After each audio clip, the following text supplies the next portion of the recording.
This lesson is Web API Fundamentals. The objectives for this lesson are to learn about what is a Web API, HTTP status codes and verbs, ASP.NET and its components that are used for building Web APIs, routes and endpoints, dependency injection and middleware, and the different design patterns you can use to create Web APIs. I do want to say one thing about this lesson. This lesson is all slides. Now, there's a lot of great background information in here that you will need, so I do encourage you to watch this lesson, and I do promise the other modules are mostly code, and they have much less slides in them. So a Web API stands for Web Application Programming Interface. It's basically just a set of routes that can be called from any application, sometimes called endpoints or even methods. We call these routes via the web using an HTTP protocol, and it makes our data that's behind our firewall accessible to people outside of our network. In this way, you get to only expose the data that you want. That data is then sent back to the caller as JSON or XML or even just plain strings. An example of a web API would be something like https pdsa.com/API/article. And if you were to type this into the browser, this one actually does work, you'll get a response back that is JSON. It's a JSON object where we have properties and a value like an article ID, and then 87 is the value. The magazine is code, the URL, etc. So this is what we get back from a web API call. That URL that we just saw can be submitted via JavaScript, jQuery, maybe Angular, maybe some sort of mobile app. That request is sent behind our firewall to the web server. That maps to a route, some sort of web API route like getArticle or just article. Then we get that data from somewhere. It could be SQL Server, it could be a MongoDB, it could be anything for some sort of data store. And then that response is sent back out to the calling program. Now, the web APIs should be RESTful. What does that mean? RESTful stands for Representational State Transfer. This means that the server does not know what state the client is in, and the client does not know what state the server is in. All the information needed for data transfer is sent with each call and sent back with each response. Now, routes or endpoints are simply a location on the website that contains the method that you wish to call to get the data back. So each route or endpoint can accept data or not. Could be just a simple call like the one I just showed you. They always return a status code, and they can return data with that status code as well. They don't have to. It could just be a status code that is sent back, indicating that something was successful. Most likely, data is returned with each call, however. So what is a status code? A status code is when we send a message from the server to the caller, and the code indicates if that call was successful or not. Now, there's 5 ranges of these HTTP status codes. 100 to 199 simply means, hey, I'm giving you some information about the call you just made. 200 to 299 is a success, which means the call was successful. 300 to 399 means that I got your call, but I'm redirecting your call to another method to finish the data that's going to come back for you, or a place where you can get the data. And then a 400 to a 499 is a client error, which means that however the call was sent, the data was not sent correctly or in a format that I understood on my server. So I'm sending you an error back saying you need to fix your call.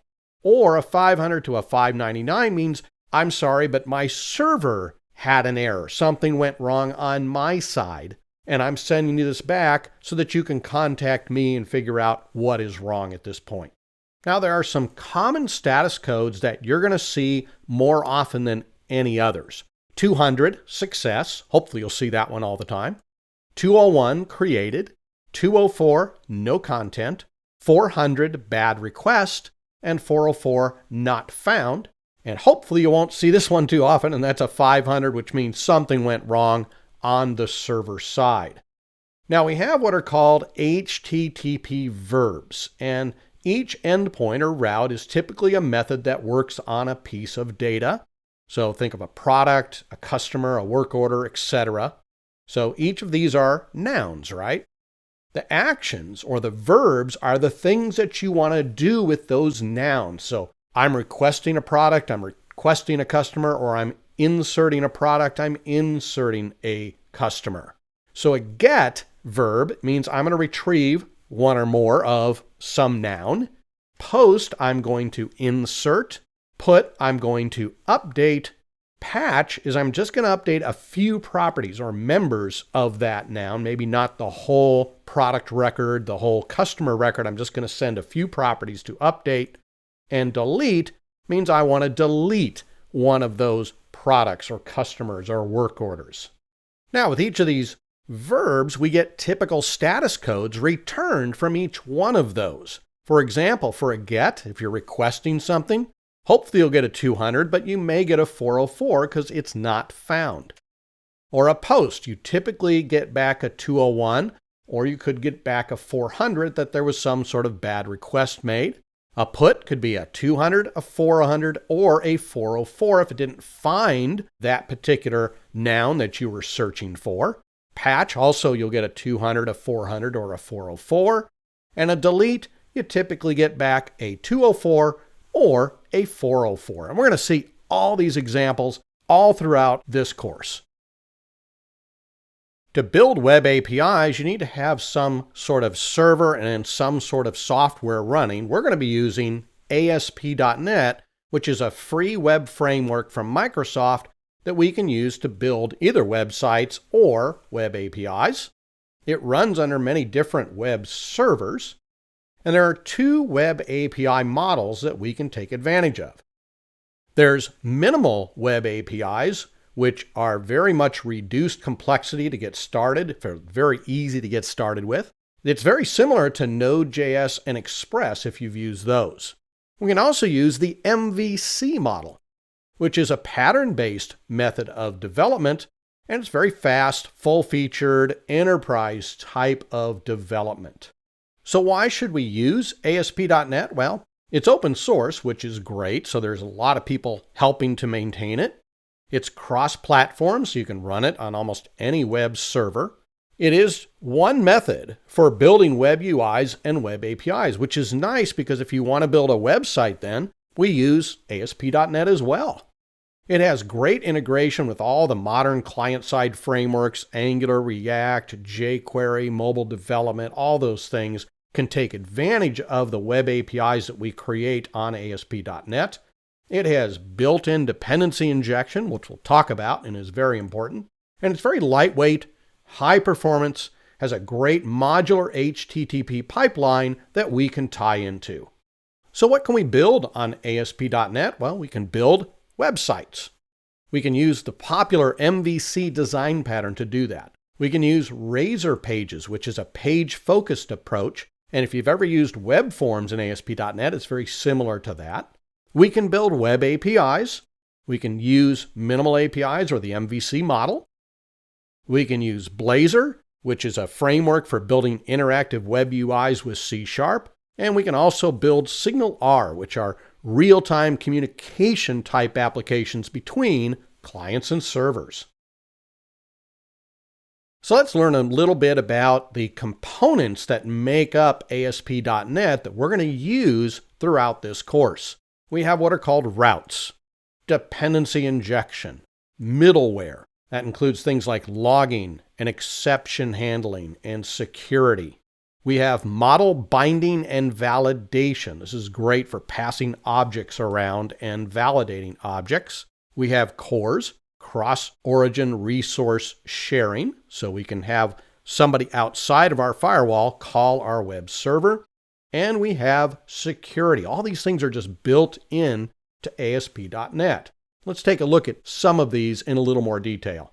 Let's take a look at routes and endpoints. Now, a route is the unique name that you use to access the endpoint. The endpoints are the methods that actually perform the action. So a route is passed on the URL. A single route can have multiple endpoints, and that depends on the HTTP verb. Now, get, post, put, delete, they would all map to this same exact URL here, the route. And each verb then is mapped to a different endpoint, a different method. Okay, that's part of that route. Conversely, you can also have a single endpoint that could be mapped to multiple routes as well. And we'll actually see an example of that later. Let's take a look at a typical web API call. So a user is going to request a route via their URL. That then calls into ASP.NET, which then maps that route to an endpoint, right? Some sort of class or some sort of method that it's going to then perform. Now, I prefer using a view model class to actually go out and hit my data store and get the data back. We then take maybe the view and the layout and make some HTML to send back if we're doing a web application, or we may just build some JSON or XML out of the data that comes back from our data store and send that back to the user. So it kind of depends on whether we're running a web application or a web API application. We will take a look at dependency injection in this course, and what this is it's a design pattern for passing an object to another object automatically. Now this is just built in to ASP.NET. We declare a class or a set of classes that we wish to be injected, and .NET will create an instance of these classes when they're requested and pass them on to the constructor of a class or maybe into a method if either one of those is requesting a class of that type. Middleware is also a very important concept in web servers. Each middleware class can be inserted into what's called the ASP.NET pipeline. Now, the pipeline is simply a set of classes that get executed in a certain order depending on how they were added. Now, the class could contain a method or many methods, and they're called on every request. Now, if you've ever used HTTP handlers or HTTP modules from previous versions of .NET, this is just like those. Now, each method then that is called in part of this pipeline can add or modify the request. Each middleware class can pass execution to the next class, or it could even stop execution and short-circuit the rest of the pipeline.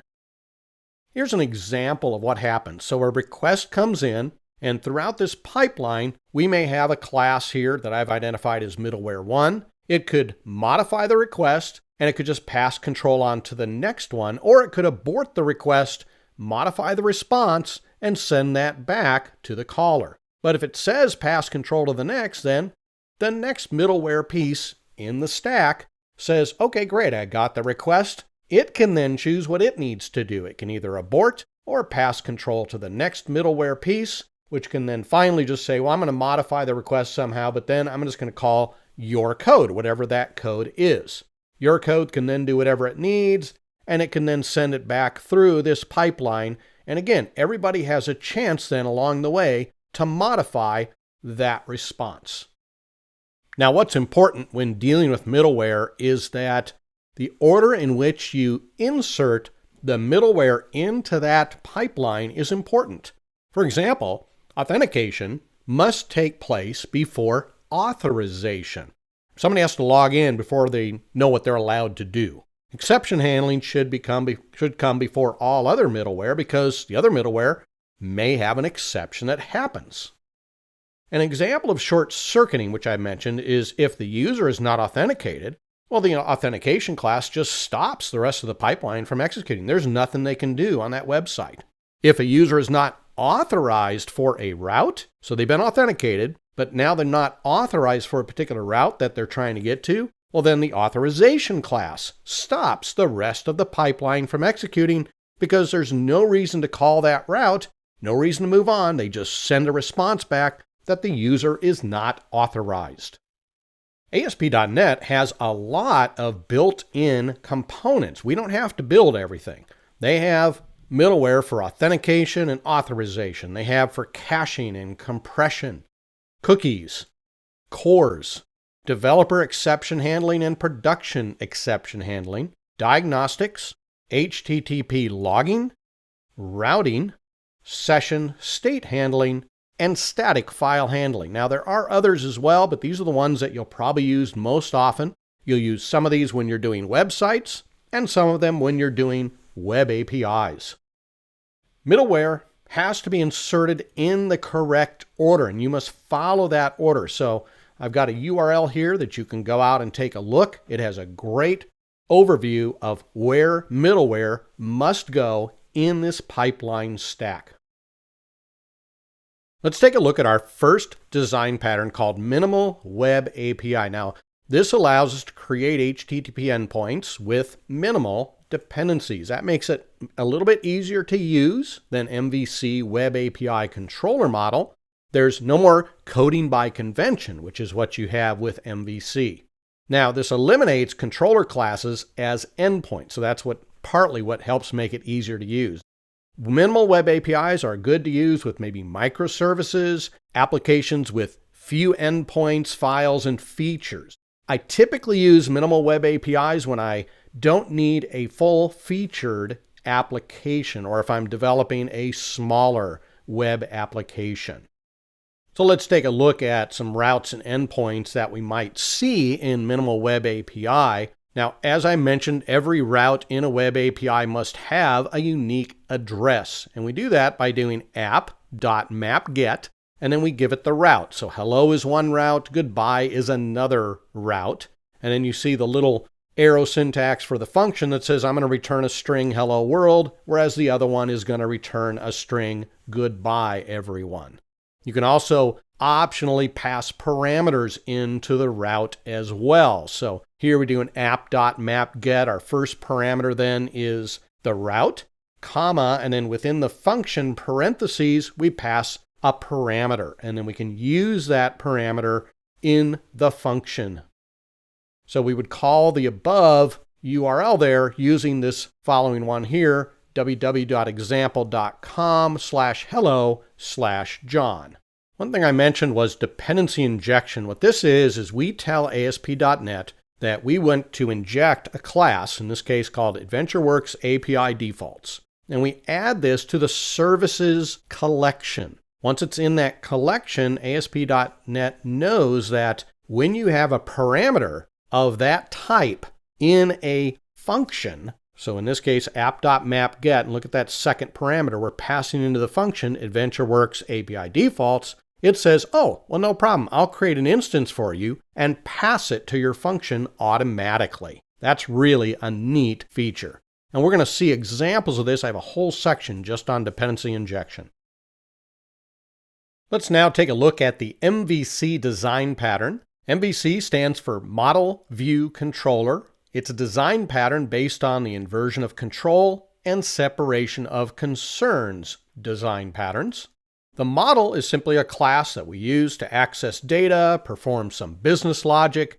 The view portion, not used in Web API, is responsible for presenting the content to the user, usually in the form of an HTML page. The controller allows us to get data from the model and give it to the view, or in the case of a Web API, the caller. So controllers are just classes that provide the routes or the endpoints for APIs. If you look up there in the route attribute, we have API / and then in square brackets, controller. Controller means use the class name, but we don't include the controller portion. So here you see public class product controller. The route would be API / product. Now, route, in this case, when it's attached to a class like this, that attribute is usually a partial route name, unless you just have very plain basic methods like get, put, post, and delete, then that is the complete route. But you can add other ones as well, other methods that you add routes to, the route attribute, and that will then give you more routing after the product portion. The API controller attribute identifies the class as a controller, So the above route would be something like www.example.com/API/product. Now, as I mentioned, we can define the rest of the route by using a route attribute on a method. So if inside of that class we have a get and we put a route attribute on it that says get all, well, then we would call that with /API/product/get all. Otherwise, if you didn't have that route, the get would be the normal get, and it would retrieve all of the data, in this case, a list of products. Now, you're also allowed to pass parameters to routes. The way we do that in MVC is we have the route attribute. We put the route name in there, /, and then in the curly braces, we put our parameter name. And then we can have another / and another parameter if we want. We simply have the one here. So inside of our function declaration here, by category, we put int ID. So to call that route, it would be the /API/product/by category /1, and 1 would be placed into that ID parameter. Dependency injection works very similar in MVC and Minimal Web API. You create a class with some functionality, like the AdventureWorks API defaults you see here. You tell ASP.NET your intention to inject this class by adding that class to the services collection, and then that instance can be injected into a constructor or into a method. In this case, on our product controller, we have a constructor that we pass to it the AdventureWorks API defaults. Now, we're not creating an instance of this class. ASP.NET is. So ASP.NET looks at this first parameter and says, is that in my services collection? And it says it is, so it injects an instance for us. Now, don't worry, we've got a whole section just on dependency injection, and we're going to look at this in much more detail then. In this lesson, we talked about Web API and how it's a set of action methods that process and/or return data. HTTP status codes and verbs are important to Web API calls.